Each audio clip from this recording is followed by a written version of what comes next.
É que demora um pouquinho para ativar o tempo. Aí, pronto. Pode começar quando quiser. Beleza, então.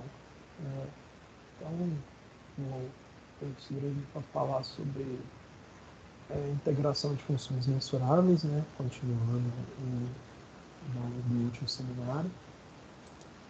E aí eu vou falar essa primeira parte, que vai consistir aqui de funções características e funções simples, né, que é necessário para definir a integração.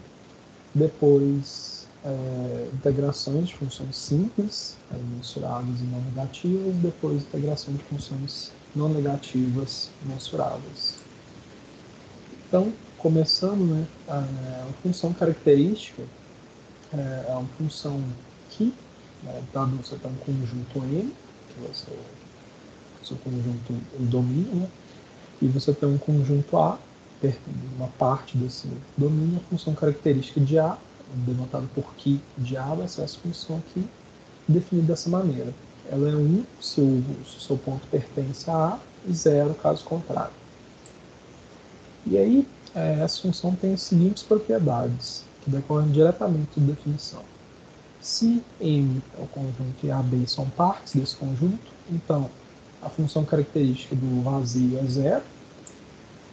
A função característica da união de A e B vai ser a função característica de A mais a de B, menos a interseção dos dois. A função característica da interseção vai ser o produto das funções características. E a função característica do complementar mais a função característica do conjunto vai ser igual a 1.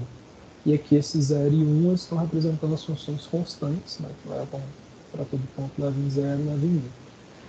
A verificação disso daqui é direto, bastante só jogar na definição, você obtém esse resultado. E aí, agora mais uma definição, uma função chamada S de M em R, ela é chamada de simples se o conjunto imagem dela é finito. Então, vai consistir só de alguns pontos aqui, né? E, equivalentemente, essa função simples, ela é simples se existe números R1, Rn reais e conjuntos A1 até N, que são partes de N, tal que isso daqui vale. Então, tal que ela é basicamente a combinação linear de funções características nessas partes aqui, A1 a N. E aí a gente fala que uma função característica está na sua forma padrão, se ela é escrita como essa combinação linear de funções características, e todas essas partes AI, AJ, elas são disjuntas, né? E aí, nesse caso, a função está na forma padrão. E aí, primeira proposição sobre isso, né? A gente tem um espaço mensurável aqui em sigma e vários conjuntos aqui, várias partes de M. Então, a função característica em A, ela é mensurável somente se A é mensurável, né? A pertence a sigma álgebra. E uma função simples, né, escrita dessa maneira aqui, na sua forma padrão, ela vai ser mensurável somente se cada um dos conjuntos AI for mensurável.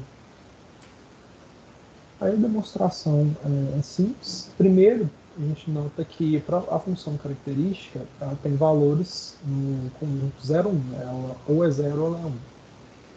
E aí, se a gente equipar a reta real com a sigma álgebra de Borel, a respeito da topologia canônica, né, que é definida na apresentação passada, a gente tem o seguinte: supondo que a função característica seja mensurável, então o conjunto A ele vai ser o complementar da pré-imagem do intervalo semi-aberto 0, 1, né, sob a função característica. Então aqui nota que a semi-aberta não inclui o 1, né? Então, isso daqui são todos os pontos do domínio para qual essa função aqui não é 1. Né? Então, ela vai... Basicamente, vão ser todos os... Bem, é isso. E aí, esse conjunto semiaberto aqui, ele pertence à sigma álgebra de Borel, como a gente viu na apresentação passada. Então, como a função característica ela é mensurável, esse conjunto aqui, a pré-imagem, pertence à sigma álgebra de sigma, né, de M, e, pela própria definição de sigma álgebra, M menos essa pré-imagem, né, o complementar da pré-imagem, também pertence à sigma álgebra. Então, o A pertence à sigma álgebra. Por outro lado, se a gente supor agora que o A é mensurável, então a gente pode definir esses intervalos aqui, né, o alfa semiaberto de 1 até infinito, o beta de menos infinito a 0 e o gama fechado de 0 a 1. Todos esses intervalos eles pertencem à sigma álgebra de Borel, então eles são mensuráveis, e a união de todos eles é a reta real. E aí, a pré-imagem de alfa é A, né? A pré-imagem de beta é o conjunto vazio, porque a função característica só tem um valor entre 0 e 1, não tem um valor negativo. E a pré-imagem de gama é próprio M. E aí, todos esses conjuntos são mensuráveis, então a função característica é mensurável. Isso prova a primeira parte. A segunda parte, a gente pode definir essa função aqui, que de aí tio, que vai ser RI, né, que são aqueles coeficientes da combinação linear, que aí, e aí pelo fato de S estar na forma padrão, a gente sabe que todos esses conjuntos aqui eles são 2 a 2 disjuntos, né, os AIs. E aí definindo esses intervalos aqui, alfa i de RI para infinito e gama i de 0 até RI, a gente repete os argumentos anteriores e a gente obtém a prova de que uma função simples é mensurável. Basicamente, quando a gente tomar a pré-imagem disso aqui, a gente vai ter uma, do gama i, né? A gente vai ter ou algum AI ou uma união de AIs. Né? E aí, pelas propriedades da sigma álgebra, né, junto com as hipóteses, a gente mostra que isso daqui vai ser mensurável. Agora, passando para a integração, né, a definição é a seguinte: a gente tem um espaço de medida em sigma e μ e uma função simples, não negativa e mensurável, S de n em R. A gente escreve ela na forma padrão e aí definimos a integral dela dessa maneira. A integral com respeito a dμ, né, com a medida μ, vai ser a soma dos coeficientes RI vezes a medida dos conjuntos AI. E é importante notar que a condição de não negatividade é essencial para evitar termos do tipo infinito menos infinito, né? Porque algum conjunto desse daqui pode ter uma medida infinita. Se o coeficiente for negativo, a gente poderia ter o caso de infinito menos infinito, e isso não está definido. E aí, tem alguns resultados básicos sobre isso, e no que segue a gente vai definir, vamos deixar o m sigma como sendo um espaço de medida, né? E aí a gente tem o seguinte: se S é uma função simples, mensurável não negativa, que não necessariamente está na sua forma padrão, né? Então aqui esses BJs aqui não necessariamente são 2 a 2 juntos, a gente vai ter que a integral dela continua sendo aqui deveria ser B, desculpe aqui, falta B, continua sendo a mesma, basicamente a integral independente da representação que a gente usa para as funções simples. Né? E para provar isso, a gente pega a função S na sua forma padrão, né, SI que de AI, né, e a gente completa essas sequências de conjuntos AI e BI. Por completar aqui, eu quero dizer que, como a função característica ela é zero para pontos fora do conjunto AI, né, a princípio naquela combinação linear a gente não precisa preocupar com esses pontos. Mas a gente pode completar eles, adicionando eles lá, simplesmente com o coeficiente deles sendo zero. Então a gente completa essa sequência aqui também dos coeficientes. E aí, nesse caso, a gente consegue cobrir todo o espaço M, né? E aí aqui deveria ser a união, desculpa. A união de todos esses conjuntos aí é o próprio M. E aí a gente tem a seguinte propriedade, né, que a interseção de AI com M vai ser a interseção de AI com a união dos BJs, e aí pelas propriedades dessas operações a gente tem que vai ser a união dessas interseções aqui. O mesmo vale para BJ. E aí, pela aditividade da medida, né, e o fato do SI ser igual a S' nas interseções, né, a gente tem que a integral vai ser escrito, vai ser pela definição esse daqui, né, na forma padrão. E aí a gente troca isso daqui pelas interseções e usa a aditividade da medida. Aí a gente troca o S por essa linha. E aí a gente tem o resultado final. Usando aquela identidade anterior de novo, a gente chega nesse resultado. Então a integral vai ser independente da representação que a gente escolher. E aí, mais uma proposição. Se a gente tem funções ST que são simples, mensuradas, né, negativas, né, de MR, e uma constante C que é positiva, não negativa, né, então vale isso aqui. Integral de. Perdão. Integral de CS mais T vai ser C vezes a integral de S mais a integral de T. A gente primeiro mostrando para o caso da multiplicação, né, pela constante, a gente considera uma função não negativa se mensurável a R. Né? Se C for igual a zero, então CR vai ser identicamente nula. E aí a igualdade vale. Se C for maior que zero, então a gente pode escrever CR como dessa maneira aqui. Está faltando C. Esse aqui, perdão. Dessa maneira aqui. Com os RIs reais e os conjuntos AI 2A2 disjuntos. E aí a gente simplesmente usa a definição, né, essa constante aqui ela passa para fora da soma, e aqui é a definição da integral de R, que novamente é R. Agora, para a soma, né, se as formas padrões de ST são essas daqui, né, SI que aí TJ que BJ, aí SI TJ são reais, os AIs e BJ são partes de N2A2 disjuntos, né? A gente pode escrever a soma, né, S mais T, dessa maneira aqui. Basicamente, a gente completa essa soma aqui do mesmo jeito que a gente fez antes, né, anteriormente, que, quando isso daqui é zero, a gente adiciona os conjuntos onde essa função t é zero com o coeficiente zero, né, e aí a gente chega nessa expressão aqui. Essa expressão não necessariamente é a forma padrão de S mais T, porque isso daqui pode não ser.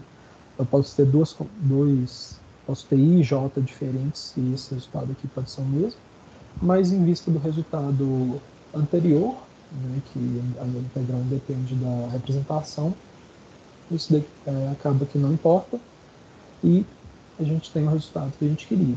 Dá para definir também, dá para obter esse resultado também simplesmente partindo disso daqui, escrevendo S mais T na forma padrão dela. E aí a gente chega no mesmo resultado. Mais um, se ST são funções mensuráveis, né, com S menor ou igual a T, então a gente tem isso daqui. A integral de S vai ser menor ou igual a integral de T. E aí a prova disso é simples. A gente usa que a integral de T vai ser a integral de T menos S mais S. Vai ser isso daqui pelo resultado anterior. Notando que isso daqui só vale porque S é menor ou igual a T, né? Aqui essa desigualdade é ponto a ponto, né? E então isso daqui continua sendo uma função mensurável, não negativa e simples, né? Fator simples. E aí essa integral vai ser um número positivo, então temos o resultado que a gente queria. Por último, se a gente tem uma função S é simples, mensurável, não negativa, esse mapa aqui, Mi-S, da sigma álgebra em zero infinito, dado pela integral de S vezes a função característica em A, é uma medida em M e sigma. Né?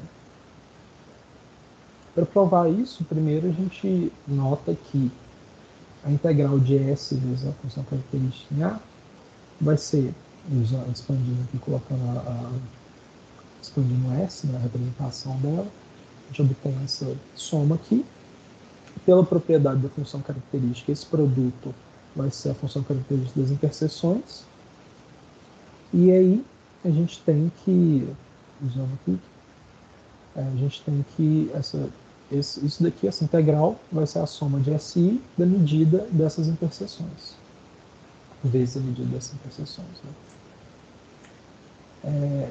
Disto, segue que, primeiro, que a medida, né, no caso aqui tem mi, mas é mi, do vazio é zero, né, porque se a gente trocar aqui o A pelo conjunto vazio, as interseções aqui vão ser todos o vazio, e a medida do vazio mi é zero. Né?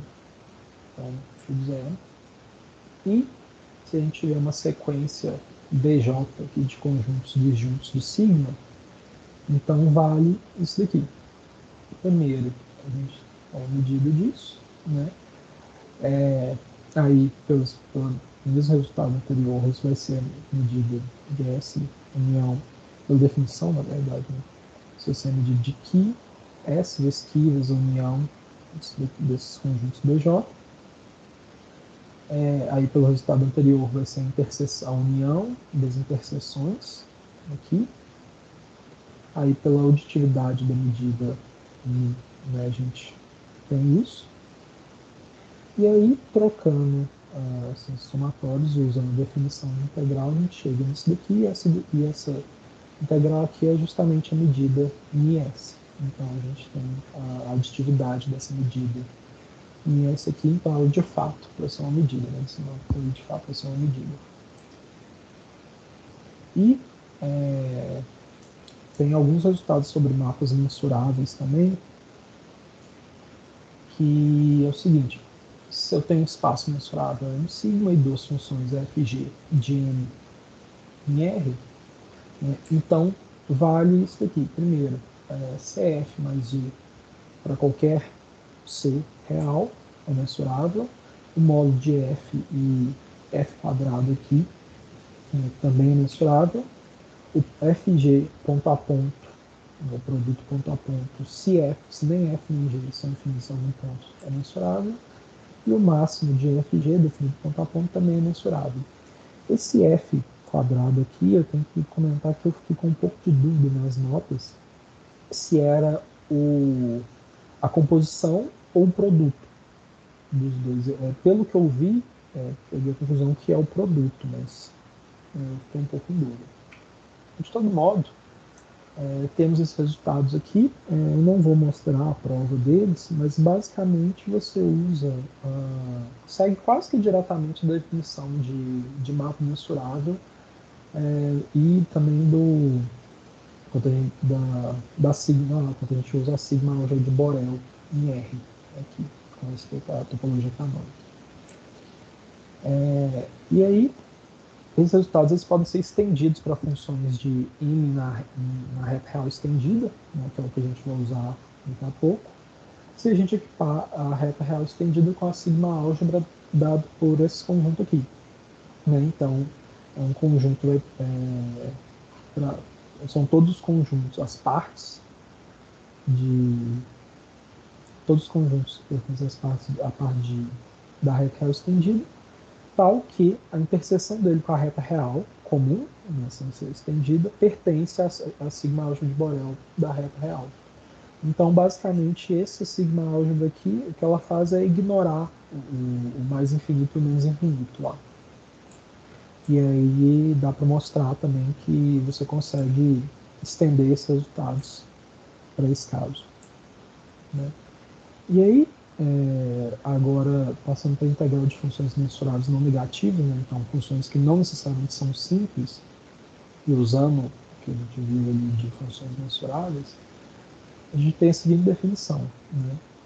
No espaço de medida, em sigma mi, uma função f de n na reta real estendida, não negativa e mensurável, se a gente denotar por S o conjunto de todas as funções simples, não negativas e mensuráveis de n na reta real, estendida também, na reta real, tais que essas funções S são menores ou igual a f, a gente define a integral agora dessa função f como sendo o supremo das integrais integral de S de mi, né, com respeito à medida mi, das funções simples. A gente sabe fazer a integral das funções simples, então a gente pega o supremo e vai ser a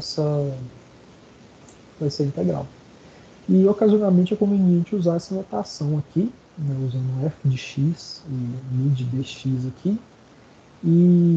Mas isso são símbolos mesmo, não tem significado, é mais porque algumas funções, por exemplo, x², é mais conveniente você representar ela simplesmente como x² ao invés de definir um nome para ela e colocar aqui. É só uma questão de conveniência mesmo. E aí, mais uma definição, né? Um espaço de medida, a função f mensurável e negativa.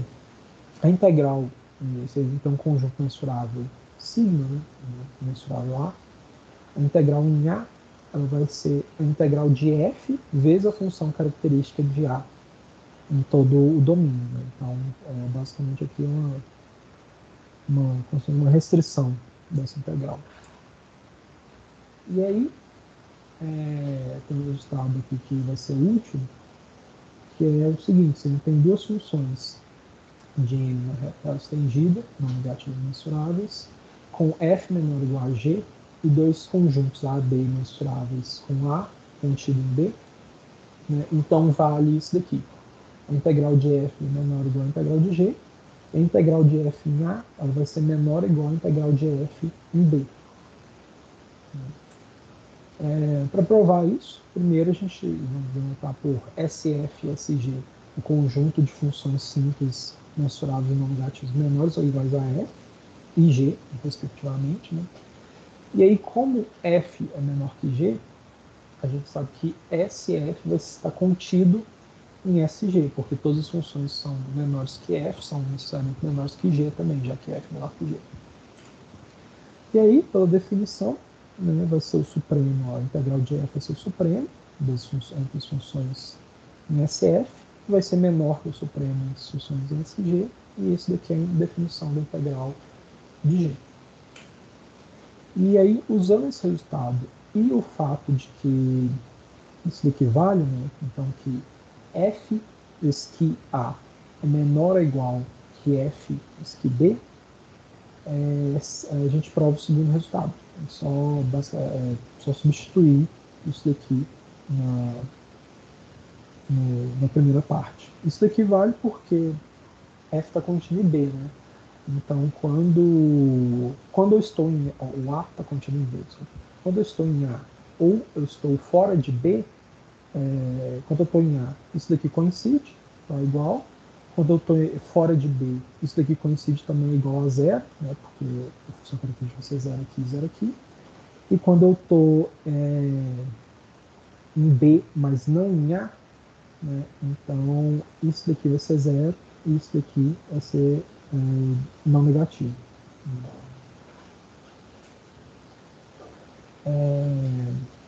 E aí a gente chega no teorema da convergência monótona, né, que é um dos temas centrais assim, para a gente vai usar.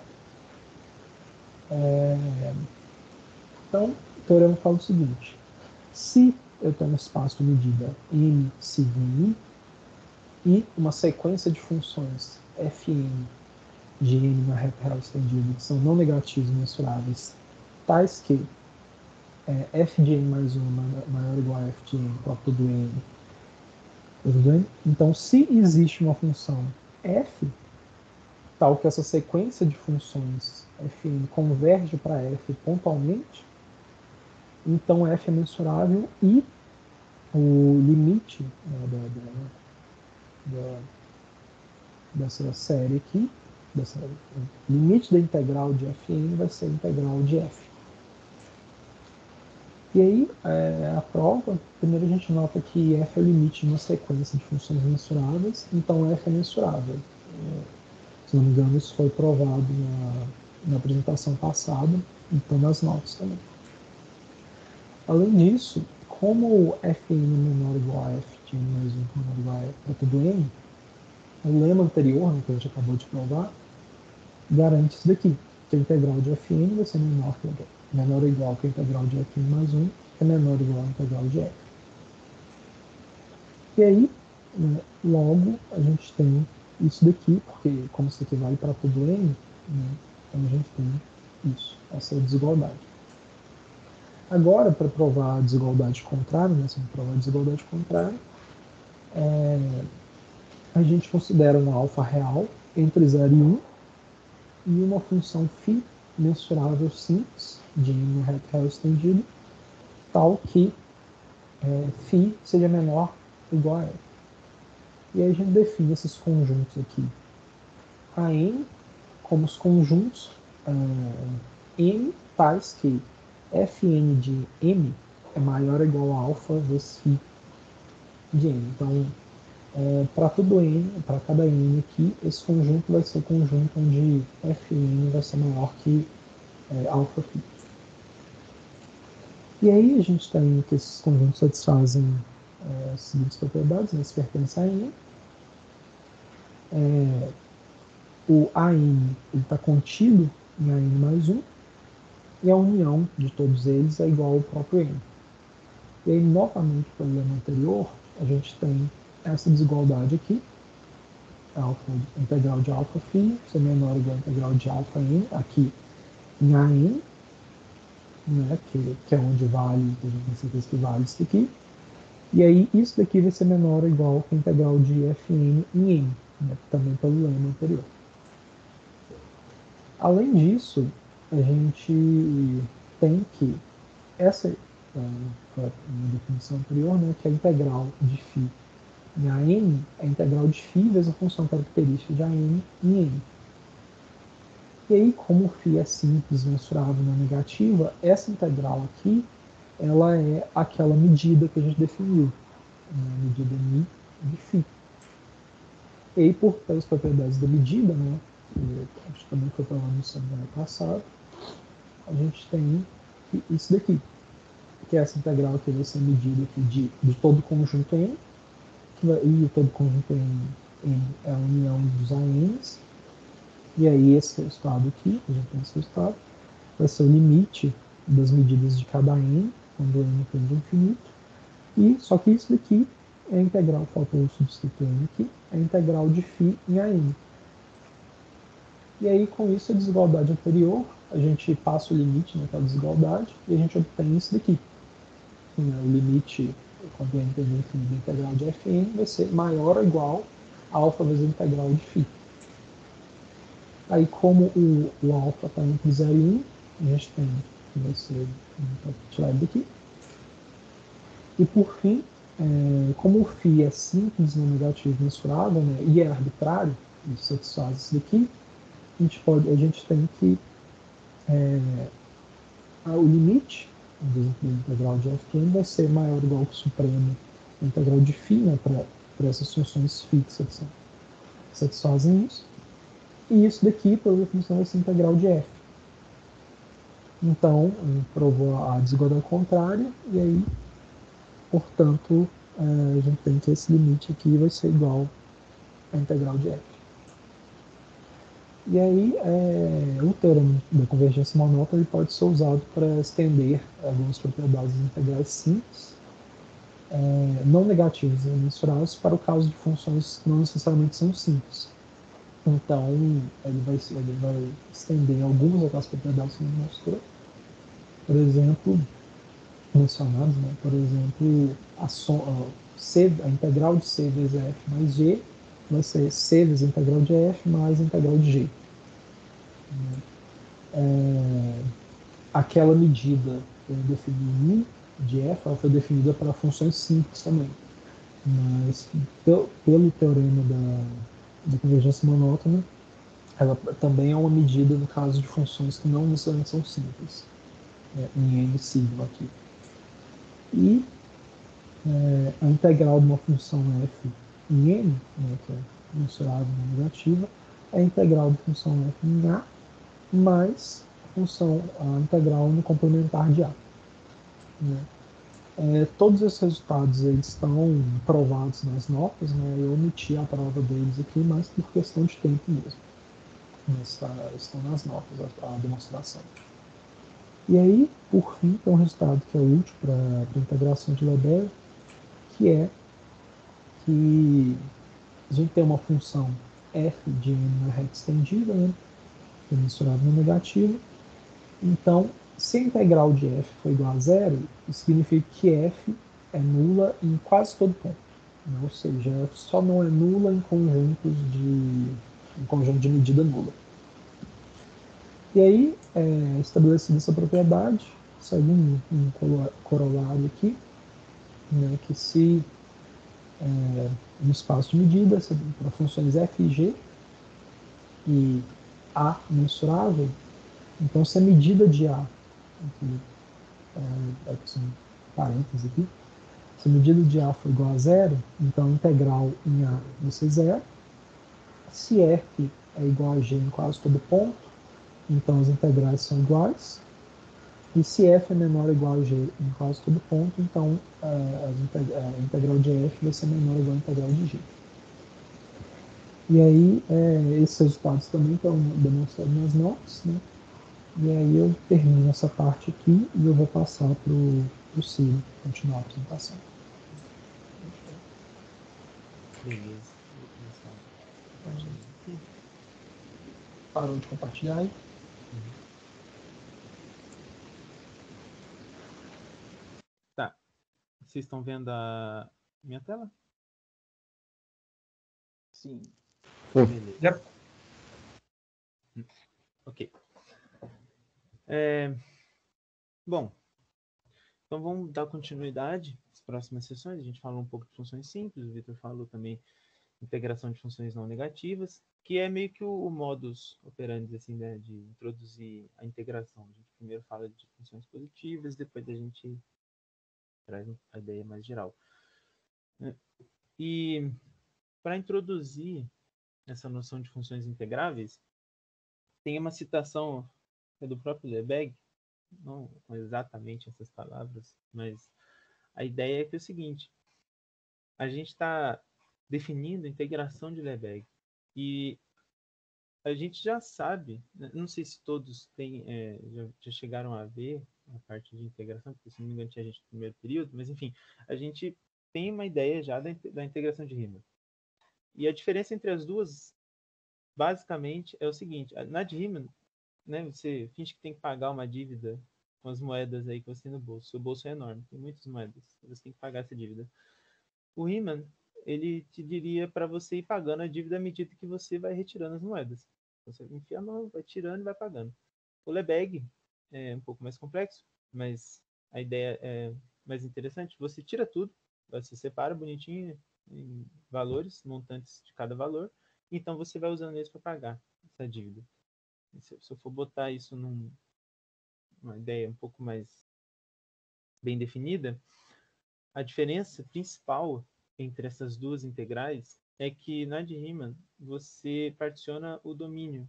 Então você tem uma função, você vai quebrando o domínio dela vai fazendo aqueles retângulos, né? Tem vários jeitos de você definir, tem aquelas que é por fazendo a soma inferior e superior de Darboux e coisas do tipo, mas a ideia principal é sempre você particionar o domínio e pedir que a soma desses retângulos aqui eles convirjam para o valor da sua integral, né? Que você denota o valor dela por esse símbolo. E para o Lebesgue, a ideia ela é parecida, mas é muito diferente, no sentido de que a gente está particionando agora os valores da imagem da função. E pode parecer sutil, mas isso torna a integral muito mais forte, porque justamente a gente pode usar todo o contexto que a gente tinha de conjuntos mensuráveis e a parte da medida que a gente introduziu. Então, você tem uma função desse tipo, você pega as funções, né, constantes para cada valor da imagem, e no final você obtém uma soma desse tipo, onde você tem a medida do conjunto onde a função está tomando valor, né? A gente tem exatamente isso aqui que o Victor falou. Então, essa é a intuição do que a gente está fazendo. Então, vamos lá. A gente já falou de integração de funções não negativas, mas a gente pode definir para funções não só as que são positivas, né? Então, a gente pega a reta estendida, pede uma função de m até a reta estendida e fala que ela é mensurável, né? E também que a integral do módulo seja finita, né? Então, quando você está tirando o módulo aqui, você está exigindo que ela seja não negativa, o módulo, pelo menos, que vai nas definições que foram faladas anteriormente. Se isso aqui é satisfeito, então a gente diz que a função f ela é integrável. Só que é o seguinte, a condição 2, na verdade, ela é simplesmente pedir que a parte positiva e a parte negativa da função elas também sejam integráveis.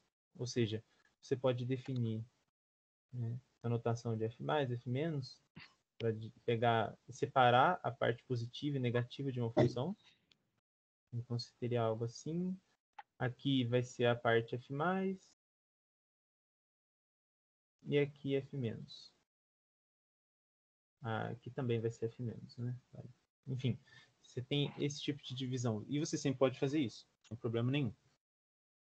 E, bom, uma desigualdade simples, cada ponto. Você consegue ver que o valor do módulo da função é menor ou igual a essa soma. E, portanto, você pode usar o que a gente definiu, o Victor definiu antes, para pedir simplesmente que cada uma dessas partes tenha a integral finita. E quando isso é satisfeito, então essa condição aqui também porque é análogo, e a gente pode dizer que a função ela é integral. Uma observação é que a gente está falando só de funções na reta estendida, mas no nosso contexto que a gente vai ver quântica, a imagem geralmente é nos complexos, mas isso não tem problema nenhum, né? A gente costuma fazer isso em outras situações, né? Quando a gente tem funções complexas, a gente pega e separa a parte real, que obviamente vai ser real, e a parte imaginária a gente denota, né, por um y e pega a parte imaginária de f. Então essa integral aqui ela é real. O que está tornando imaginário na soma é a parte externa da integral. Então não tem problema nenhum que a gente define até agora. Bom, beleza. Algumas propriedades básicas. Você tem duas funções integráveis. Então a gente diz, né, isso aqui é basicamente uma definição de notação. Você diz que f é menor ou igual a g em quase todo ponto, quase todo lugar, se a integral delas, se a integral de f for menor ou igual a integral de g. Aqui faz sentido, porque quando eu estou tomando a integral de Lebesgue, conjuntos de medida nula, eles são... eu não consigo enxergar eles, né? Então, à medida que essa desigualdade ela não é satisfeita somente em um conjunto de medida nula, isso é irrelevante. Por isso que essa desigualdade se mantém na integral. Beleza. E a outra é uma espécie de linearidade, né? Você tem aqui um número real, e aí quando você faz essa combinação das funções, você pode primeiro separar as integrais e depois tirar o alfa para fora. É esperado também que isso aconteça. Bom, agora não vou provar o lema de Fatou, acho que é assim que fala, mas eu vou usar ele rapidamente para provar o teorema da convergência dominada, que acho que pode ser mais interessante, mas vale a pena mencionar ele, só porque eu vou usar. A ideia é dar essa desigualdade aqui. Então, você tem uma sequência, tem um limite, e a ideia é que se você tira o limite do ínfimo dessa sequência, esse valor, na hora que você integrar, vai ser menor que o limite do ínfimo da integral da sequência. Então, você simplesmente tira isso aqui para fora. E você vai ter uma desigualdade quando você faz isso. É isso que o lema está dizendo. Ok. Então vamos para o teorema da convergência dominada. Pega uma sequência de funções, né, no espaço em L1, né, tais que cada uma desses Fn eles converjam para a função f em quase todo ponto. Então, isso vai acontecer em quase todo lugar. Você pega uma outra função, que é integrável, não negativa, tal que para todo n a gente tenha essa relação. A gente diz que a função g ela está dominando f, porque para todo n a função g vai ser maior ou igual, né, ao módulo de f. Então, dado essas condições, a gente tem as seguintes propriedades. Primeiro, f será integrável, f que é o limite em quase todo ponto de fn, e também você pode passar o limite para dentro da integral. Então, se você está integrando a sua sequência e você tira o limite disso, é a mesma coisa que você integrar o limite da sequência. Isso é um resultado forte, se for pensar, porque quando a integral de Riemann, nem sempre a gente pode fazer essas coisas. E aqui está dando uma condição de que você pode fazer. Então, tudo bem. Vamos para a demonstração. Como o módulo de cada elemento da sequência é menor ou igual a g em quase todo ponto, então isso aqui é satisfeito. E, bom, como g é integrável, então automaticamente f vai ser mensurável também, integrável também. Porque para ser integrável, a integral tem que ser finita. Então, meio que decorre das propriedades de g por causa dessa desigualdade. E ainda decorrente da dominância da função g, essa relação aqui, ela pode ser quebrada nessas duas desigualdades. Aqui para quando for positivo e aqui para quando for negativo. E aí, por isso que eu usei o lema de fator. Porque usando essas duas desigualdades, eu vou querer sanduichar o valor da integral. Ou seja, eu pego, faço esse procedimento com a primeira e depois faço com a segunda, que é o quê? Eu somo as integrais, vai dar a integral da soma, uso o lema de fator para poder puxar o limite para fora, né? Lembrando que f é o limite dessa sequência, em quase todo ponto. E bom, daí eu só separo as integrais aqui. Mas a ideia é que eu posso fazer isso com as duas. Então, o lema ele é utilizado nessa parte. E ok, juntando esses dois resultados, a gente tem que a integral de f menor ou igual ao limite do ínfimo dessa integral, que é menor ou igual ao limite do supremo dessa integral, que é menor ou igual à integral de f. A gente sanduichou tudo. Isso implica que a integral de f é igual ao limite da sequência. Era o que a gente queria. Ok.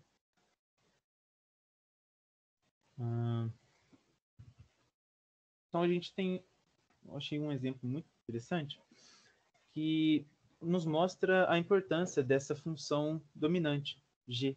Por que eu preciso dela? Esse exemplo aqui é uma situação em que eu não tenho essa função g. Então, imagina a sequência dada por essas funções, né, que é a função característica nesse intervalo. E para cada elemento dessa sequência de funções, você vai ter essa função aqui. Ou seja, ela vale n os pontos dentro desse intervalinho e 0 fora. E, bom, à medida que a sequência, o n vai aumentando, o intervalo vai diminuindo. Né? Ou seja, você tem algo como... se esse aqui forem seus eixos, então você vai ter o seu primeiro retângulo, vai ter área 1. Aí o segundo retângulo ele vai diminuir um pouco, só que o n vai aumentar, então a área vai manter o valor, apesar dela mudar um pouco a cara, e isso vai continuando. Né? O retângulo ele vai aumentando, apesar do intervalo ir diminuindo, e a área vai ser sempre 1. Então, para qualquer n, a área dessa função vai ser sempre 1. Tudo bem. Mas, ao mesmo tempo, você tem que... o fn vai convergir para a função 0. Você joga o n para o infinito, isso aqui, a função limite vai ser 0. E simultâneo a esse fato, você tem que... não existe um g que satisfaça... aqui teve um erro aqui, mas enfim. Você não tem uma função g que satisfaça essa desigualdade. Porque o fn, como depende de n, e esse aqui vai ser sempre 1 ou 0, né, a função característica, então quando n for para o infinito, isso aqui também vai explodir, essa função. Então não existe uma função que domine essa sequência. E, bom, vamos calcular então o que está acontecendo. Quando você tira o limite da integral, você sabe que a integral vai ser sempre 1. Por causa da definição mesmo da função. Então, limite de um cara que não depende de n, o próprio cara vai dar 1.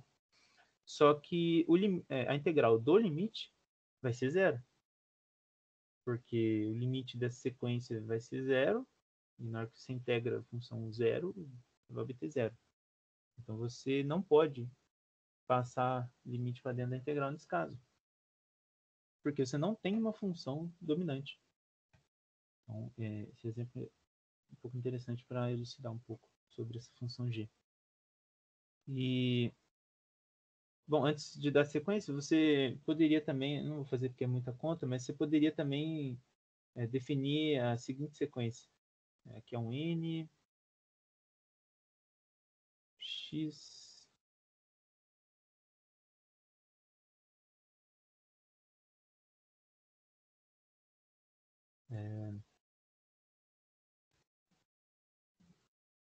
você poderia querer integrar, melhor, você poderia ter essa sequência de funções.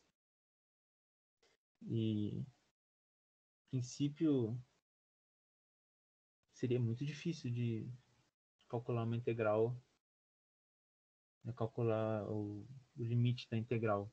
Só que existe uma função dominante, que vai ser 1 sobre x quadrado. 1 dividido por 1 sobre x quadrado. Então, exemplo rápido, se você quisesse calcular o limite dessa integral, você pode simplesmente comutar, né, passar para dentro, que vai ser a integral do limite. E a gente sabe que o limite desse cara aqui vai dar 1. Então, sai uma integral tabelada, bonitinha, para resolver. Esse alguns exemplos de aplicações, né, que se você ver numa provinha assim, algo poderia aparecer na sua frente, mas são só exemplos de computação que pode ser útil. Ok. Agora vamos passar para a última etapa. A gente vai falar do espaço de funções LP. que está acontecendo, né? A gente falou bastante de funções integráveis, mas a gente quer usar um pouco da teoria que a gente veio conversando, né? A gente falou do espaço de Banach, falou do espaço de Hilbert, né? E vamos tentar dando um pouco de estrutura para essas funções integráveis. Então a gente define espaço de funções LP, onde esse L é um L caligráfico, né? O Schüler ele faz essa diferenciação por causa de um fato que eu vou comentar mais adiante, mas é interessante se atentar a isso, que é como se fosse uma prévia do espaço que a gente vai querer trabalhar de verdade. Então a gente define esse espaço, são as funções, pode ser complexo, pode ser reais, a gente define complexo já porque no final das contas é a mesma coisa. É só você separar a parte real e imaginária, você teria a mesma ideia. Mas como em quântica aparece os complexos, então a gente define funções com a imagem lá. E você quer espaços de funções LP, justamente porque quando você pega o módulo delas e eleva a P, a integral desse cara vai ser finita. É como se ela fosse P integrável. As funções que a gente ouve falar que são os quadrados integráveis, funções integráveis, onde a função integrável esse aqui é simplesmente 1, a gente deixa um pouco mais geral, P integráveis. Bom, ok, esse espaço, onde espaço, você tem a medida, né? Então, esse aqui é um espaço vetorial sobre C.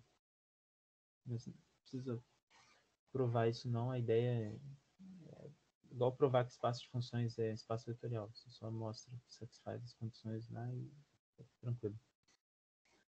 O que a gente quer fazer mesmo é dar um pouco de estrutura para isso. Então a gente vai definir uma seminorma nesse espaço, que é semi justamente porque é quase uma norma, mas tem uma condição que a gente queria que satisfizesse, mas ela não vai satisfazer. Então a gente coloca que é uma semi. É muito parecido, mas não é. E ela é dada por esse mapa aqui, né? Ele pega funções P integráveis, te dá um número. E avaliado, né, na função, é simplesmente tirar pésima raiz da integral. Então você consegue provar que vale as condições de norma que a gente quer, algumas, né? Tipo, essa aqui, você tem um escalar, os complexos, mas você consegue tirar ele para fora da norma. Você tem a desigualdade triangular e você tem que para qualquer f vai ser sempre não negativo a norma. Só que existe uma diferença sutil que faz com que a gente não possa utilizar isso como uma norma, que é essa aqui. A norma, quando você tem uma norma e você diz que a norma de um elemento é zero, então necessariamente esse elemento vai ser o zero. E isso não vai ser verdade para essa norma que a gente definiu. Por quê? Porque como a gente está trabalhando com a integral de Lebesgue, conjuntos de medida nula eles são invisíveis para a gente. E você poderia ter uma função onde essa integral aqui dá zero, só que sem ter o elemento identicamente zero. Né? Você poderia ter uma função que é zero em quase todo ponto.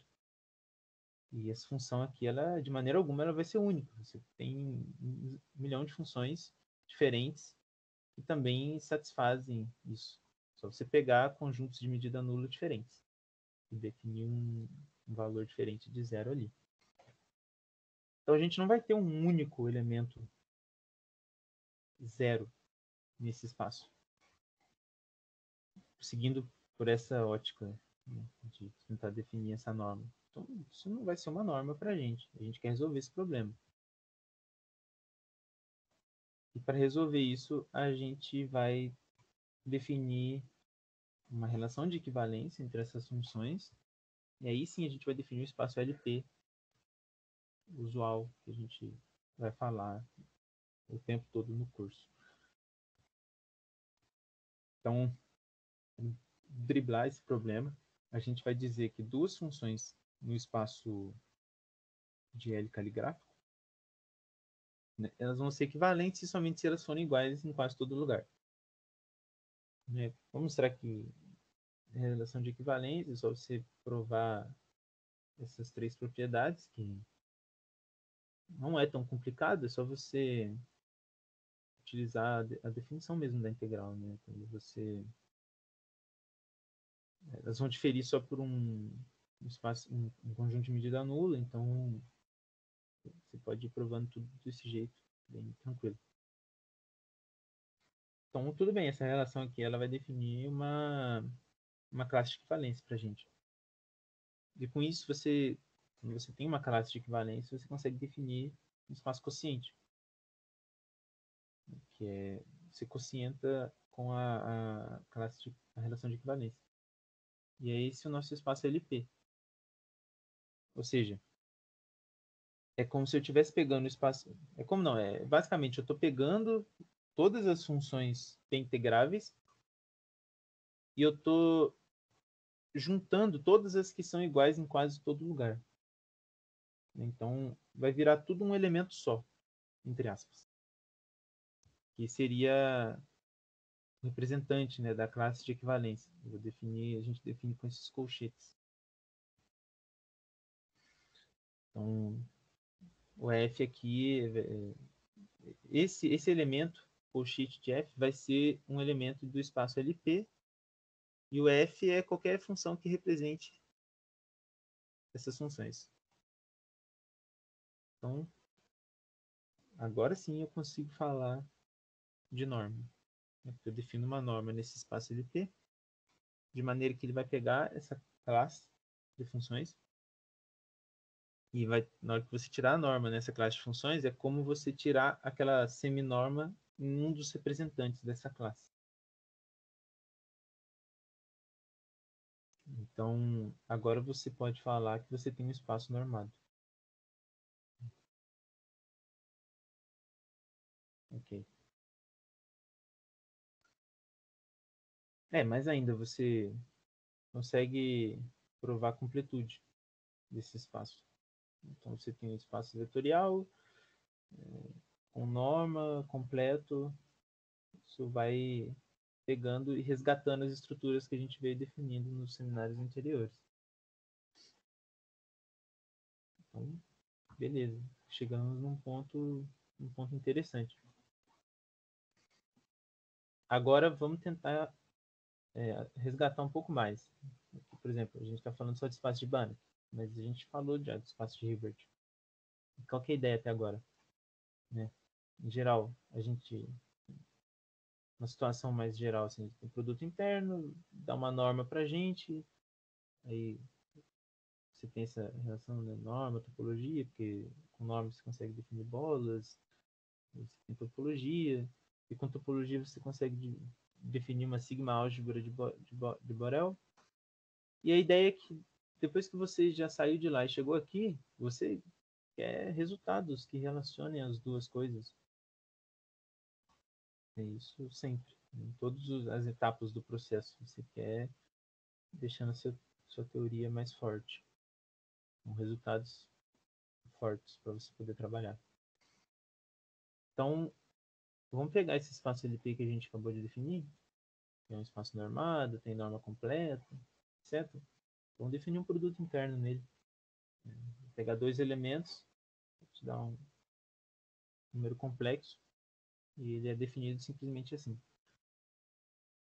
Ou seja, você pega representantes de duas classes de equivalência e você integra o produto deles. Né? Claro, como você está trabalhando nos complexos, tem que tomar o cuidado de ter o conjugado aqui. Mas, detalhes. A ideia é essa. E você poderia se perguntar, então, né, quando que você espera que a desigualdade Cauchy seja satisfeita? A desigualdade Cauchy vai ser a desigualdade aqui.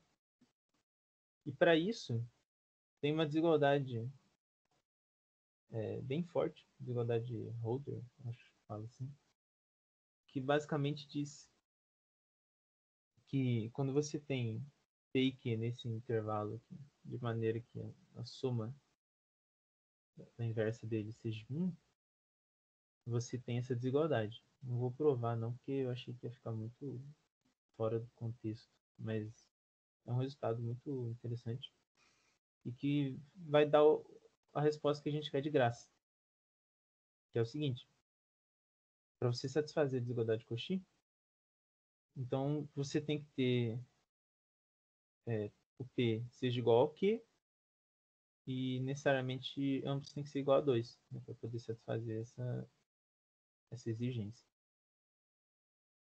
Então, mais ainda, né, você consegue mostrar que dessa norma P norma que a gente define, a única que você consegue trazer por um produto interno é a norma quando P é igual a 2. E, bom, eu não sei, eu acho que é muito coincidência isso, né? É muito interessante essas relações que vão aparecendo, porque é justamente o que a gente gostaria de ter mesmo, né? Porque quando a gente vai trabalhar na física, a gente mexe com probabilidades e a gente usa muito o quadrado da função, né? Porque quando a gente tem coisas complexas, a gente quer obter um número real com elas, a gente multiplica isso aqui, né? Por exemplo. E, bom, exatamente nesse tipo de situação que a gente vai ter uma norma induzida de um produto interno. É muito legal. Então, como corolário disso tudo, o espaço de funções LP vai ser um espaço de Hilbert, e quando P é igual a 2, e no contexto que a gente vai trabalhar, que é de partículas no espaço tridimensional, ou seja, uma situação clássica, né? A gente não quer coisas relativísticas nem nada, é uma partícula em R3, onde você tem uma sigma álgebra de Borel induzida pela topologia padrão e a medida de Lebesgue e o produto interno que a gente definiu.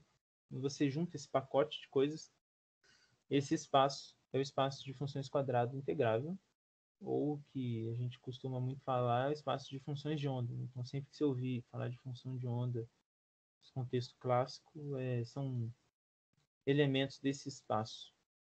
E lembrar que elementos desse espaço são classes de equivalência de funções. Não são literalmente a função em si, são classes de equivalência. Não são definições sutis que a gente vai agregando para a teoria ficar redondinha, mas que acho, não lembro, não sei se tem muita gente da física ainda, mas se for fazer física vai ver que isso é omitido, né, nos cursos. É porque ficaria muito fora, né, de mão você sair definindo todas essas coisas, mas o que a ementa já pede, então ia ficar talvez mais confuso ainda. Mas é legal saber dessas diferenças que a gente vai fazendo para construir a teoria de um jeito bonitinho. E bom, é isso. A apresentação vai durar 1 hora. Depois eu posso passar um site interessante. Provavelmente o pessoal conhece esse aqui. Um site muito legal, mas depois eu mando no chat aí para quem quiser falar um pouco sobre esses teoremas, os lemas de fator, coisas muito legais de análise. Enfim. Ciro, Hum. é só pra... você parou de compartilhar. É só que as suas notas tão bonitinhas, era só uma picuinha. É que você escreveu P no lugar de Q 2 vezes. Aí só para suas notas ficarem certinhas. Se você... Valeu. Então tá. Não, obrigado. Eu também escrevi pro tudo. Aí é só pra ficar bonitinho. Uhum. Tá. Bacana a apresentação. Né? No final voltou a virar espaço Hilbert de novo. Graças a Deus, né? Eu não sei o que. Mas muito boa apresentação, obrigado. Aí, alguma pergunta pra eles, gente?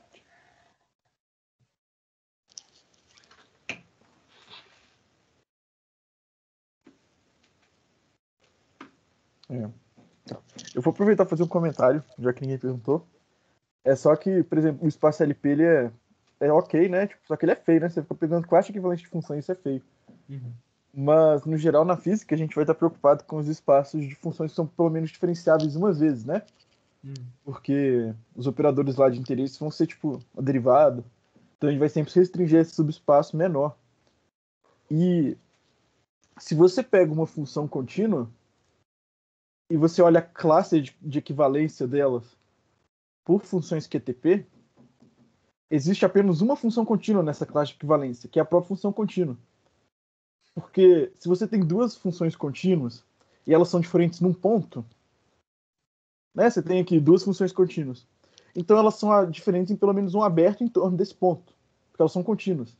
Elas não podem ser igual no ponto logo próximo dele. Então vai existir pelo menos um buraquinho assim, onde elas são diferentes. Isso já faz elas não poderem ser iguais que ETP, porque você tem que elas vão ser diferentes numa bola, pelo menos, que tem medida não nula. Então, pelo menos para as funções de interesse, a gente nunca tem que preocupar com a classe de equivalência. O que eu acho prático, no geral. Tipo assim, tudo bem que igual que ETP é igual, porque tipo, você não tá nem aí se a função só é diferente num ponto. Mas, tipo, pelo menos no nosso caso de interesse, vai ser sempre a própria função, né? Porque, como eu falei, se você tem isso é sempre, né? Por causa desse argumento. Se você tem uma função contínua na classe de equivalência, ela é a única função contínua naquela classe de equivalência. Então você sempre tem uma escolha canônica do representante da classe se ela tem pelo menos uma função contínua. Então você pode só escolher e trabalhar com ela. Por exemplo, você pode jogar fora o resto, se você quiser muito. Você pode simplesmente fingir que a discussão de classe de equivalência nunca existiu. Não, faz diferença. Porque, por exemplo, sei lá, você não tem como sem fazer essa escolha canônica, né? Por que você vai escolher, por exemplo? Você pode escolher a função que vale 1 em todos os racionais e 0 no resto, ou a função que vale 1 em todos os racionais, menos no 4, sei lá. Tipo, por que você escolheria uma sobre a outra? Então, você não tem que ficar fazendo esse tipo de escolha toda hora, você coloca a classe de equivalência lá. Mas no caso de função contínua, essa escolha é canônica, existe um único. Então, é só esse tipo de coisinha. Mas era só pra comentar, que eu acho bonitinho. Mas é importante o espaço LP também, porque ele é completo, né? A função contínua não é. Não, sim. O que eu tô falando é que quando você estiver pensando em função contínua, você não tem que pensar na classe dela. Mas a gente vai trabalhar em LP, óbvio. Justo. É isso que eu tava pensando. Tipo assim, geralmente, acho que a gente tá trabalhando mesmo com a LP, né? L2 e tal. Não é com. Estou pensando sobre isso. E outra coisa, é só que uma intuição também que você falou que você achou aleatório ser pro 2. Mas eu gosto de pensar assim. É que, tipo, o Q e o P, eles são pra ficarem juntos. Essa desigualdade vale quando 1 sobre P mais 1 sobre Q é igual a 1. Que isso é mais ou menos falando que quando eles juntam, dá certo. Aí é só que, por exemplo, pega 1 sobre N. Essa série diverge. Só que 1 sobre N ao quadrado converge. Isso é a multiplicação das funções 1 sobre N. Isso é porque quando você multiplica as duas coisas, você tem exatamente que elas caem 2 vezes mais rápido, que você ia elevar ao quadrado. Então, para o 2 funciona certinho para o mesmo número. Enquanto para os outros, para cair na velocidade certa, tem que ser 1 sobre esse. Tem que ser elevado a 1 sobre esse número, entendeu? Tipo, você tem que. Para uma coisa ser integrável, ela tem que decrescer rápido o suficiente. Aí, por exemplo, no caso que ela é integrável com a norma dela ao quadrado, ela tem que. A raiz dela, quando elevada ao quadrado, decai. E é mais ou menos isso que você está fazendo. Você está multiplicando duas funções, né? Então você tem duas que decaem. Uma que decai se for ao quadrado, outra que decai se for ao quadrado. Então quando você multiplica duas que decaem ao quadrado, a média delas decai mais ou menos ao quadrado. Então faz sentido funcionar com 2, entendeu? Só que para isso continuar funcionando, você tem que usar o Q e o P. Isso segue uma desigualdade muito aleatória que chama de desigualdade de Young. Que relaciona 1 sobre P mais 1 sobre Q. Isso no curso de medida se usa essa desigualdade. Mas essa é a intuição, pelo menos para mim. Para mim, eu acho que funciona relativamente bem. É que. Não, ela faz sentido, porque quando você vê de cara, tudo bem, ele dropou aquela desigualdade de holder lá e aí você, Sim, você usa ela, tudo faz sentido, mas caramba, por que justo 2, né? Eu acho que é 2 porque você está fazendo um produto de duas funções, né? Então isso, são exato. 2. É porque, tipo, você precisa de uma função que quando você eleva, ela é integrável. Por exemplo, 1 sobre N é integrável a Lebesgue. Em L2, das sequências, mas ela não é integrável em L1. Então, quando você multiplica duas delas, elas viram integrável em L1, porque elas vão decair rápido o suficiente para você não ter que tomar o quadrado delas. Faz sentido. Aí, quando você tem 1 sobre P e 1 sobre Q, é tipo, o que você precisa de multiplicar essa função para quando você só integrar ela sozinha, ela ser integrável? Porque nota que você só está integrando o produto delas e não toma o produto delas ao quadrado. Ao quadrado, óbvio que vai convergir, né? Elas já convergiam antes. Mas, então, essa é a intuição da desigualdade zoada. É que eu falei, isso tem a desigualdade de Young lá. É muito aleatório. Dá para pensar nisso também com a relação dos duais, né? Tipo, que o L1 sobre P é dual a L1 sobre Q. Aí ela vai coincidir justamente quando você tem L2 Sim. É o teorema de Riesz. isomorfo ao seu dual, né? Aí exatamente o teorema de representação de Riesz funciona, né? Esse teorema é muito bonitinho. Mas é super trampo de mostrar. E eu entendo o Schuller pular. Porque ele não vai usar ele. Mas é porque é lombradaço. Tipo assim, essas coisas de medida, tipo. No caso, tipo assim, o produto interno você só vai conseguir definir pro L2, né? Isso. Por causa disso daí que você falou. É. Aí você realmente consegue representar no caso lá de L2, um funcional como sendo um próprio elemento lá do vetor.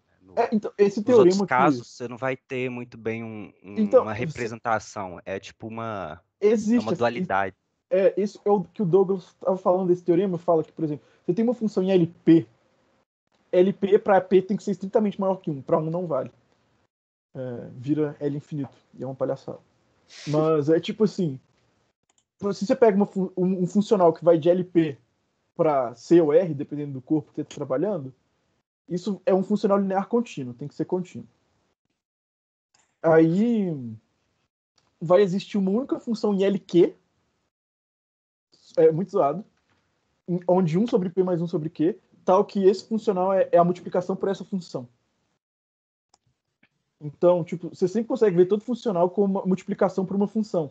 Mas essa função, no geral, não está no seu espaço mesmo. Isso. Só no caso do espaço de Hilbert.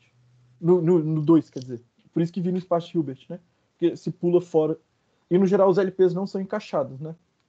É como se estivesse agindo com um espaço de funções sobre esse espaço aí? Exato. É que você tem que... O dual, você tá tomando o dual mesmo. Pega os espaços funcionais. O dual de LP é LQ. Você tem um isomorfismo canônico, né? Eu não tô lembrando agora. A recíproca do teorema de Riesz vale? O que é o teorema recíproco? Se o espaço ele é isomorfo ao dual dele, então você vai ter que... Ele é de Hilbert? Eu não sei, mas seria interessante. É uma pergunta que a gente tá vendo espaço reflexivo agora em aula de funcional. Aí isso surge, tipo assim, eu não sei. Mas espaço reflexivo, por exemplo, os LPs para P diferente de 1 e de infinito, eles são reflexivos, né? Não, eu tô falando com o bidual, né? Mas tô falando que seria legal se a gente já começasse no 1, entendeu? E o único exemplo que eu consigo pensar disso é espaço de Hilbert. Então, Mas eu não sei. É uma pergunta interessante. E eu realmente não faço ideia. Provavelmente alguém já perguntou isso no Stack. Eu tava procurando isso. Sei lá, é uma pergunta bem normal, eu acho. Mas é interessante. Por isso que eu falei, essas coisas segue lá de decair rápido o suficiente, sei lá.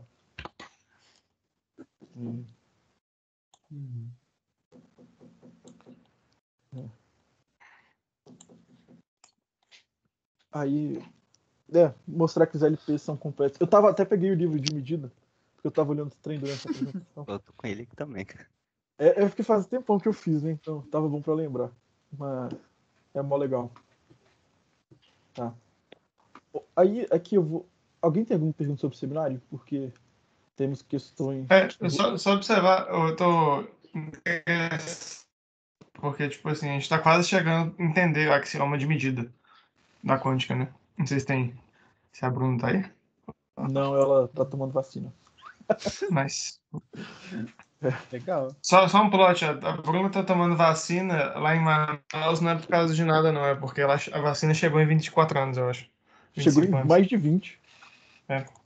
Chegou na idade dela. Mas a gente tá quase chegando na axioma da medida, né? Que tipo, a gente só precisa entender daqui a 1 ou 2 semanas a gente vai ver o teorema espectral. A gente já conseguiu entender esse axioma de medida, o que é nice. Mas a medida lá é uma medida que toma valor em operadores, tipo. É um pouco mais zoado, acho. Que Mas, parada é essa que você mandou no Zulip aqui? Eu mandei isso que eu acabei de falar. Se a gente deve viajar num avião. Eu só achei um link no FOVFLOW discutindo Legal. integral de Lebesgue para física e tinha esse texto. Outra última coisa que eu vou aproveitar, que o Daniel falou da integral de Lebesgue, é que a integral de Lebesgue, o que torna ela especial é que, na verdade, você está deixando as funções simples tomarem valor na sigma álgebra. E a sigma álgebra pode ter conjuntos extremamente feios. Porque, tipo assim, um jeito de definir a integral de Lebesgue também é você definir só com funções que estão valores na união de intervalos, abertos ou fechados. Então, as funções simples vão ser funções que estão valores em intervalos. Tipo assim, não vai poder ter um trem extremamente feio, tipo, indicador dos racionais, sabe? Porque os racionais estão lá, vai ser só, tipo, união finita de intervalos. Aí você consegue definir isso a partir dessas integrais simples. Só que você permite soma infinita de funções simples. Essas funções simples, elas são diferentes. Porque se você não permitisse a soma infinita de funções simples, você ia recuperar a integral de Riemann. Então, é porque eu já escutei muito esse trem de falar que você conta onde é que os valores dão e depois você multiplica pela medida onde é que está dando isso, né? Só que a sutileza não está só aí, está na sigma álgebra que você está permitindo. Porque, por exemplo, você pode fazer esse mesmo tipo de processo e se você usar um processo análogo que você usou para Riemann, você vai terminar com a mesma integral. Então, tipo, é porque já vi muito livro falar, a diferença é essa, mas essa não é só a diferença. É mais sutil com isso, tá? Onde é que você está deixando esses conjuntos existirem também. Porque pensa, lá em Riemann, você divide um intervalozinho em vários bloquinhos, né? E faz a soma dos bloquinhos. Então, se você se restringe a funções simples que são intervalos, você está bem próximo disso, né? Enquanto que na sigma álgebra, de fato, só tem um tanto de conjunto muito feio, né?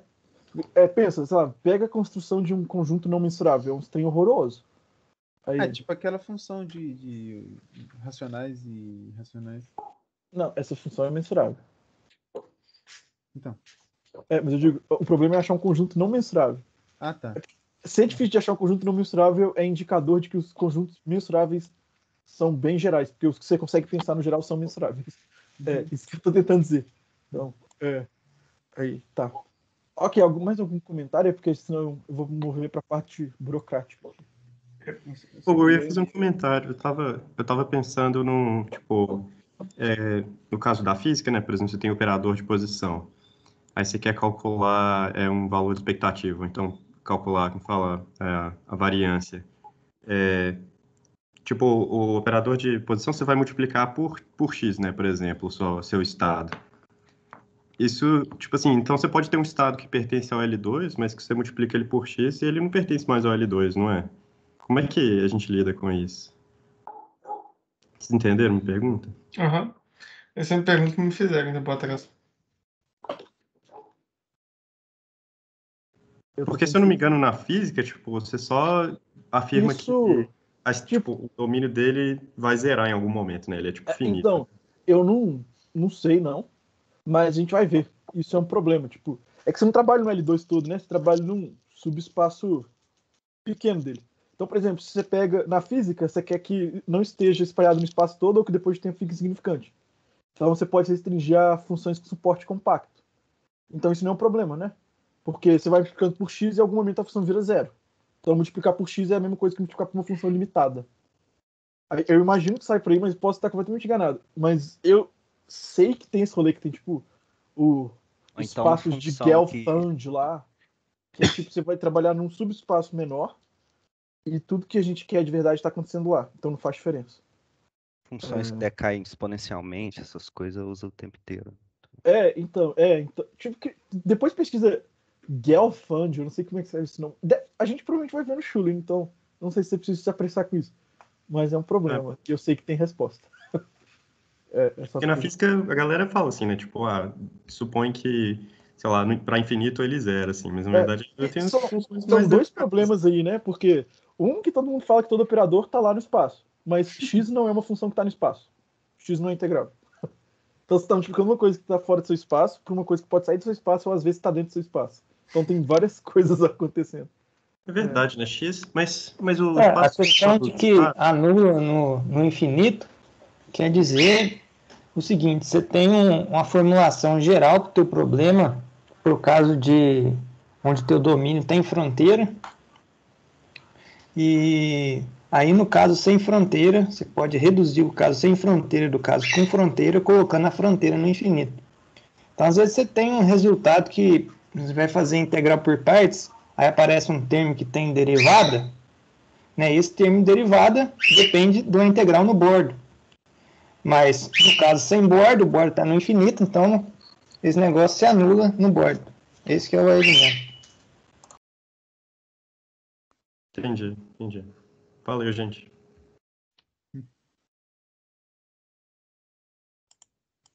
Tá. E sei lá, acontece um trem engraçado também, que é tipo, o operador momento, né, é uma derivada. E só que ele flopa, né? Eu não sei como é que a gente vai resolver isso exatamente. Mas você sabe que pela transformada de Fourier, esse operador é equivalente a uma multiplicação. Por isso que a galera fala que você usa a transformada de Fourier para chegar no espaço de momentos. Que é que, tipo, se você faz o diagramazinho, aí você desce para os dois lados com a transformada de Fourier, o operador momento vira multiplicação por P, por X, porque você vai para L2 para L2. Aí isso é o teorema espectral que o Yuri falou no começo, que é tipo, toda função é equivalente à multiplicação em algum lugar. Então, por isso que, tipo, você sempre pode pensar numa grandeza física como uma funçãozinha desse valor físico que você vai multiplicar por ele, né? E, tipo, na posição, você já está no seu espaço. Então, a transformação que faz valer isso é a própria identidade, não faz nada. No caso do momento, é a Fourier. Aí o que o teorema espectral fala pra gente é que sempre existe uma transformada unitária que faz valer. Aí a questão é ver onde é que vai estar essa transformada unitária, né? Porque, como a gente viu, não pode estar no espaço todo, porque x não é integrável. Então, não pode estar lá. Mas tá.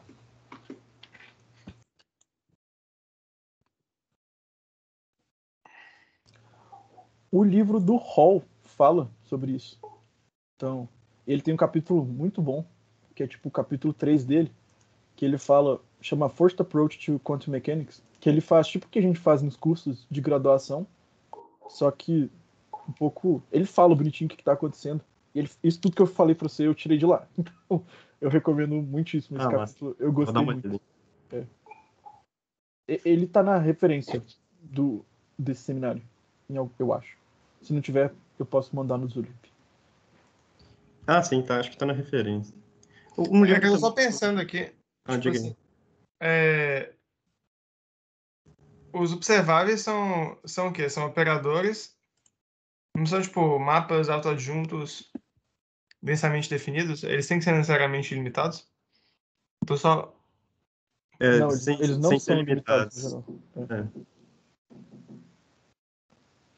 É que você tem um teorema espectral para operadores não limitados, né? Uhum. Que eu não sei qual que a gente vê, aliás. Então. Sério. É porque eu sei que tem as escalinhas, né? O primeiro você vê espectral para operadores compactos, aí depois espectral para limitados, aí depois tem a mãezona de todas. Mas eu não sei. Real. Por aí que eu tô pensando mesmo. Eu não sei, mas eu sei que ele existe, porque eu tenho um livro de EDP aqui, aliás, que ele mostra por caso não limitado, porque é importante para EDP, né? Porque você tem as derivadas lá. Então. Mas que eu falei, acho que a ideia, a gente vai limitar num subespaço muito restrito, sei lá. É porque eu tenho certeza que eu já vi o Schuller falando de um trem que chama Gelfand Triple, que é tipo 3 espaços e ele faz alguma coisa nisso. Deve ter a ver com esses espaços Sobolev, espaço churrasco, não é? Umas coisas assim também. Uhum. Tipo, eu não frago direito isso, eu só vi que tem no livro mesmo. Deve ter a ver, mas eu não acho que é a mesma coisa, porque no espaço Sobolev você muda a métrica. No espaço Sobolev é tipo um espaço onde que todas as derivadas convergem uniformemente. É tipo, pensa, na derivada da norma, as funções convergem uniformemente. Aí na derivada de Sobolev, na norma de Sobolev, todas as derivadas vão convergir uniformemente. E aqui eu acho que a gente não muda a norma. Eu acho que a gente continua em L2 sempre. Eu posso estar enganado, o Yuri deve saber melhor. Mas eu acho que a gente não vai mudar a norma. Bota fé? Então a solução não vai ser trocar a norma. E elas são de fato diferentes. Tipo assim.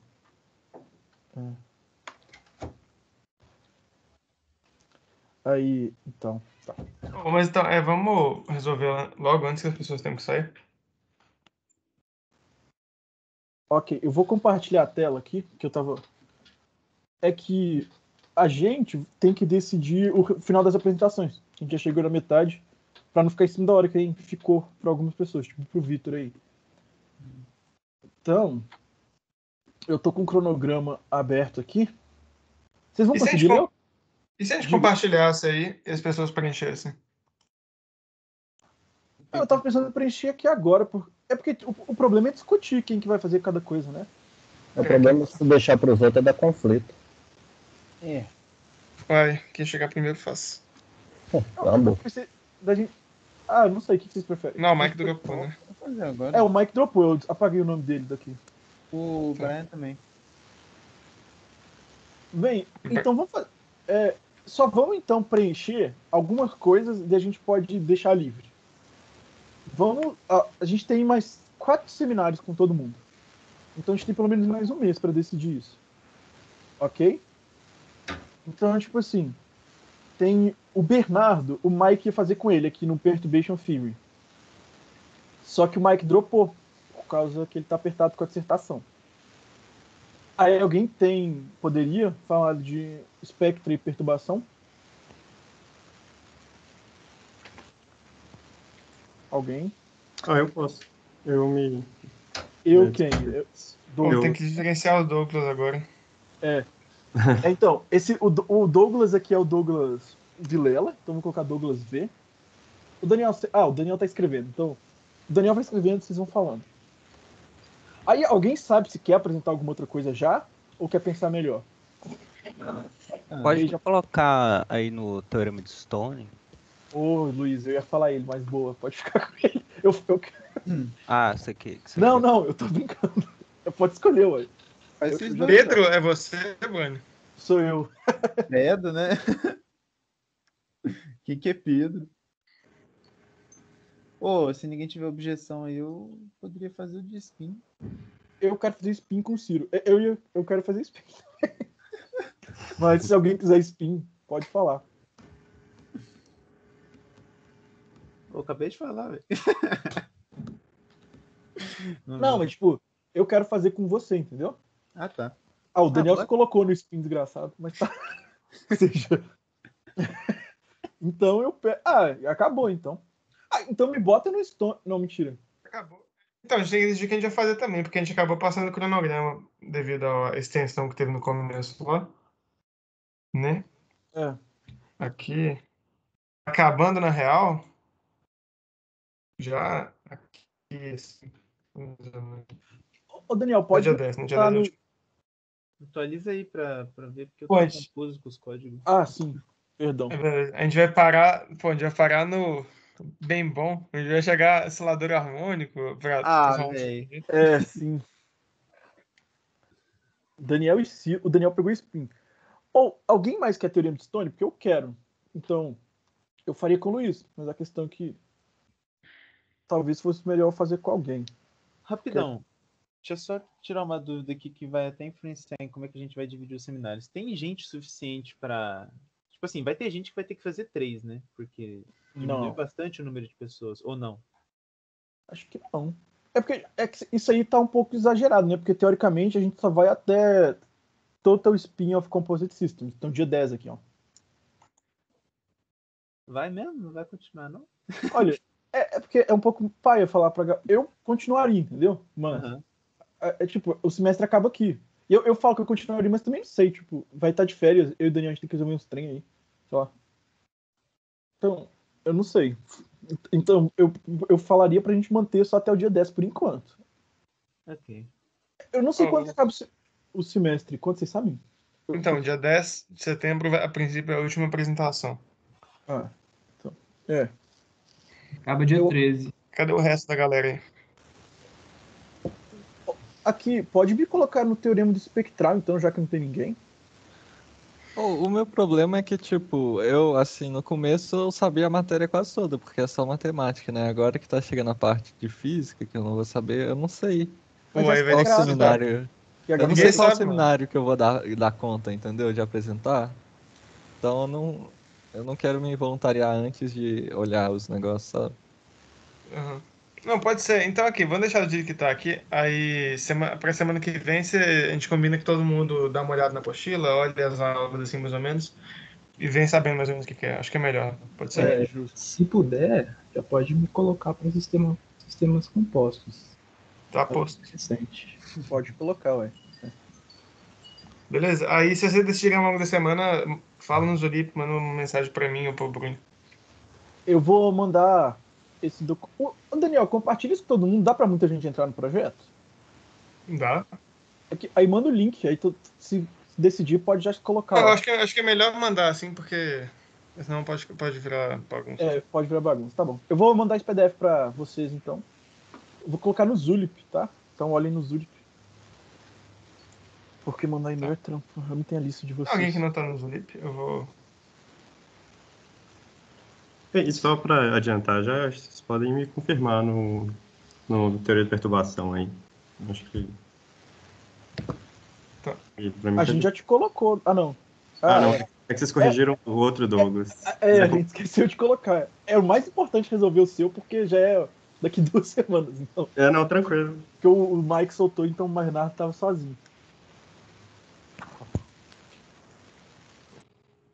Calma aí, eu vou colocar aqui. Ela tá bugadão. O Teams é mó pesado. Onde que você tá, ô Douglas? Eu já coloquei aqui. É no Spectra e Perturbation Theory. Pô. O que você Tá tá bom. fazendo, Daniel? Ficou doido. Beleza, então. Então, Gente, eu tenho que ir lá. Então, valeu, Ciro. Valeu, Valeu, gente. Obrigado a Vitor. todo mundo. Valeu, Então tá. Vitor. É nóis. Tchauzinho, gente. Valeu pela Valeu, pessoal. apresentação. Falou, gente. Muito boa apresentação mesmo. Falou.